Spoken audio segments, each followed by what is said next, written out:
وہ سارے کا سارا جو ہے وہ بسم ہو گیا۔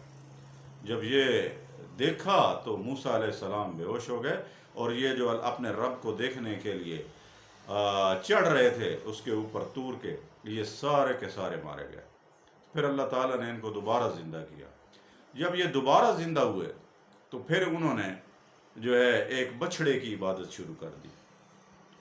بچھڑے کی عبادت کرنے کے بعد موسیٰ علیہ السلام نے کہا کہ تمہیں جو ہے اس چیز کی معافی مانگنی چاہیے اللہ سے، اور اللہ تعالیٰ معاف کرنے والا۔ یہ جو تم نے کام کیا یہ بہت ہی گھٹیا ترین کام کیا ہے آپ نے۔ پھر اس کے بعد اللہ تعالیٰ نے ان کو یہ بھی معاف کر دیا۔ پھر انہوں نے کہا کہ موسیٰ ہمارے لیے پانی مانگو اللہ سے۔ وَإِذِ اسْتَسْقَىٰ مُوسَىٰ لِقَوْمِهِ فَقُلْ نَضْرِبْ بِعَصَاكَ الْحَجَرَ فَانْفَجَرَتْ مِنْهُ اثْنَتَا عَشْرَةَ عَيْنًا قَدْ عَلِمَ كُلُّ أُنَاسٍ مَشْرَبَهُمْ كُلُوا وَاشْرَبُوا مِن رِّزْقِ اللَّهِ وَلَا تَعْثَوْا فِي الْأَرْضِ مُفْسِدِينَ۔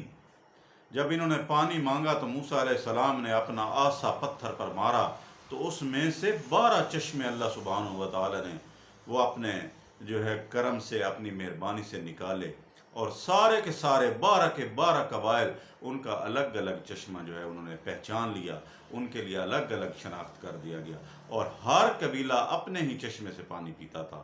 یہ بھی اللہ سبحانہ و تعالیٰ کی ان پر بڑی خاص مہربانی تھی۔ یہ ایک میدان تھا، میدان طیٰ۔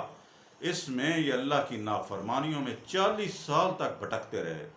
40 سال تک اللہ تعالیٰ کہ جو ہے وہ غضب میں آ کے یہ 40 سال تک بھٹکتے رہے، لیکن پھر بھی اللہ سبحانہ و تعالیٰ نے ان کے اوپر سائبان کا، ایک بادل کا سایہ رکھا تاکہ انہیں گرمی محسوس نہ ہو۔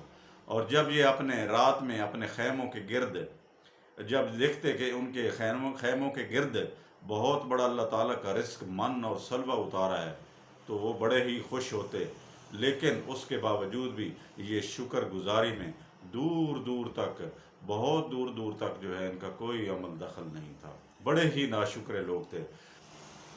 اللہ تعالیٰ نے جو ان کے لیے کھانا اتارا تھا، من اور سلوہ، وہ ایک قسم کا پکا پکایا ہوا کھانا ہوتا تھا۔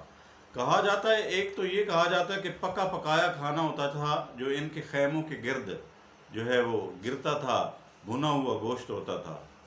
تو یا یہ بھی کہا جاتا ہے کہ وہ ایک طرح کا ایک پرندہ تھا جو اللہ سبحانہ و تعالیٰ نے ان کے زیر کر دیا تھا، وہ ان کے خیموں کے ارد گرد اڑتا تھا، جس کو وہ یہ آسانی سے پکڑ لیتے تھے اور وہ اپنے آپ کو حوالے کر دیتا تھا، تو پھر اس کو پکاتے تھے۔ یہ بھی کہا جاتا ہے۔ یہ سارا کھانا اللہ تعالیٰ نے فرمایا کہ یہ پاکیزہ رزق اللہ تعالیٰ نے تم پر احسان کیا ہے، اللہ تعالیٰ نے تم پر فضیلت کی ہے۔ یہ پکا پکایا ہوا کھانا، تمہیں محنت بھی نہیں کرنی پڑتی۔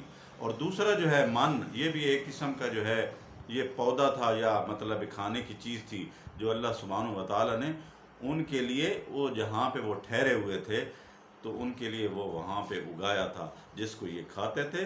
ان دونوں کا نام من اور سلوہ ہے، یہ دونوں الگ الگ تھے۔ اللہ سبحانہ و تعالیٰ نے یہ ان کے لیے رحمت کے، اپنے فضل کے دروازے کھولے تھے، جن کا اللہ سبحانہ و تعالیٰ نے اپنی نعمتوں میں کہا ہے کہ ان کا ذکر کیا کرو، ان کا ذکر کرو، ان کا شمار کرو، ان کو یاد کرو۔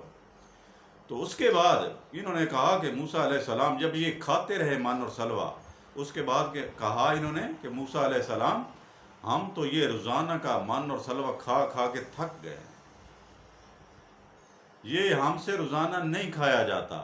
ہمارے لیے تو جو ہے وہ دالیں ہوں، ترکاریاں ہوں، سبزیاں ہوں، ہمارے لیے گندم ہو، ہمارے لیے پیاز ہوں، تو اس طرح کی ہمارے لیے چیزیں ہوں۔ تو انہوں نے کہا وَإِذْ قُلْتُمْ يَا مُوسَىٰ لَن نَصْبِرَ عَلَىٰ طَعَامٍ وَاحِدٍ فَادْعُ لَنَا رَبَّكَ يُخْرِجْ لَنَا مِمَّا تُنبِتُ الْأَرْضُ مِن بَقْلِهَا وَقِثَّائِهَا وَفُومِهَا وَعَدَسِهَا وَبَصَلِهَا۔ یہ ساری ایسی چیزیں ہیں جو انہوں نے مانگی۔ من اور سلوہ کے جواب میں انہوں نے یہ مانگی، گندم، پیاز اور جو دالیں، یہ ساری انہوں نے کہا کہ ہمیں تو یہ چاہیے۔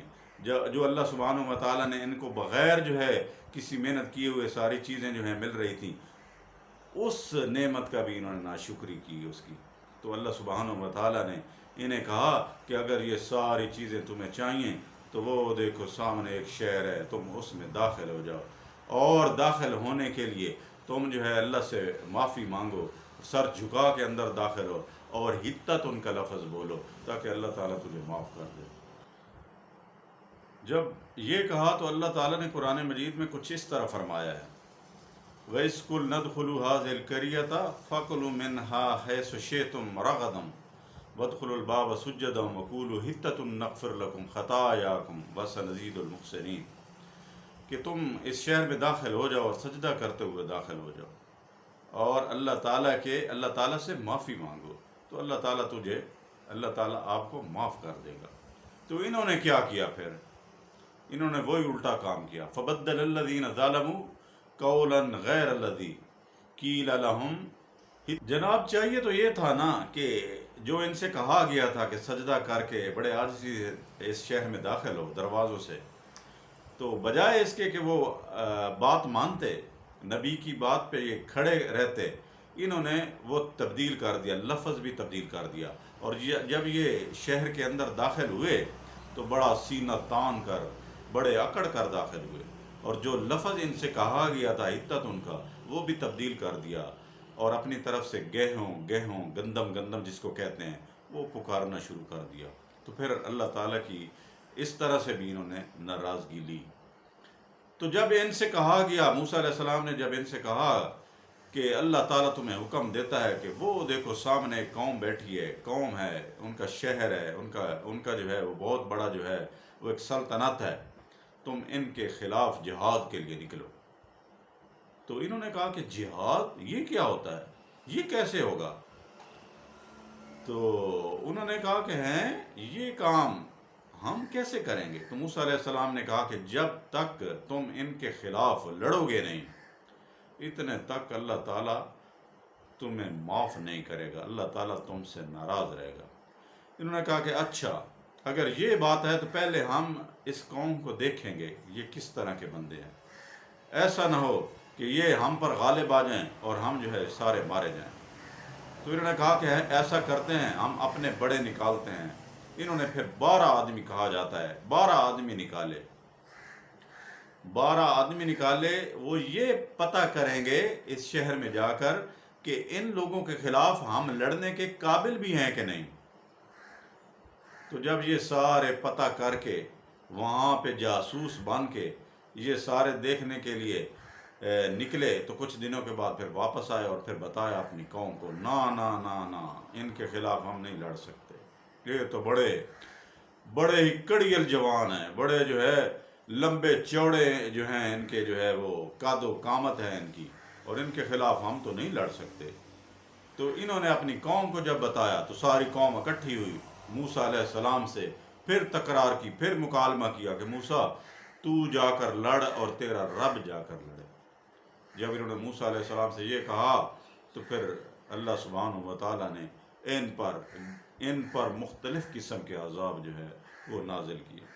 ان پر ٹڈیوں کا عذاب آیا، خون کا عذاب آیا، جوؤں کا عذاب آیا، ان پر سیلاب جو ہے اللہ سبحانہ و تعالیٰ نے بھیجے، ان کو اس طرح سے جو ہے ان کو سب کو ذلیل اور رسوا کیا گیا، ان کو ان کے ذریعے سے جو ہے ان پر عذاب نازل کیے گئے۔ اور ایک میدان تھا، میدان تیا، اس میں 40 سال تک یہ بھٹکتی رہی قوم، ایک طرف سے جو ہے وہ چلتے تو پھر پلٹ کے جو ہے سارا چکر لگا کے آتے وہیں پہ موجود ہوتے جہاں سے شروع ہوئے تھے۔ تو ایک ہی میدان میں یہ سارے کے سارے جو ہے وہ پھرتے رہے، ان کو باہر نکلنے کا راستہ نہیں ملتا تھا۔ اس کے باوجود بھی اللہ تعالیٰ نے ان پر سائبان کا سایہ رکھا، ان کے اوپر بادل کا سایہ رکھا، تاکہ سورج کی روشنی، سورج کی حرارت، کیونکہ کھانے کی چیزیں بھی نہیں تھیں، لیکن اس کے باوجود بھی من اور سلوہ اتارا، اتنی اللہ تعالیٰ کے انعام جو ہے جو اللہ نے کیے تھے ان سب کا انہوں نے انکار کیا، تو اللہ تعالیٰ نے ان کے اوپر یہ سارے عذاب بھیجے۔ ٹڈیوں کا عذاب آیا، جوؤں کا عذاب آیا، یہ جہاں پہ بیٹھتے ان کے سروں میں، بالوں میں ہر طرح جوئیں ہی جوئیں ہوتی تھیں، اور یہ جہاں پہ بیٹھتے تھے ہر طرح کے مطلب خون ہوتے تھے، ان کے اوڑھنے بچھونے میں ہر طرح کا خون لگا ہوا ہوتا تھا۔ تو اللہ سبحانہ و تعالیٰ نے اس طرف سے بھی ان کو آزمایا۔ تو اللہ تعالیٰ سے دعا کرنی چاہیے کہ ہم ایک ایسی قوم ہے جو امن اور سلامتی والی قوم ہے، اپنے رب کے سامنے اپنے رب سے صحیح معنوں میں سچے مسلمان بن کر۔ ایک بات میں بھی یہ کرنا چاہوں گا کہ میں کوئی عالم نہیں ہوں، میں ایک قرآن و سنت کا ایک ادنیٰ سا طالب علم ہوں۔ اگر کوئی غلطی ہو گئی ہو یا کوئی اس میں کمی بیشی ہو، یا میں نے اپنی طرف سے یہ جتنی بھی کوشش کی ہے آپ سے باتیں شیئر کرنے کی، تو میرے لیے دعا کیجیے گا، اللہ سبحانہ و تعالی ہمیں معاف فرمائے۔ بڑی مہربانی، بہت شکریہ۔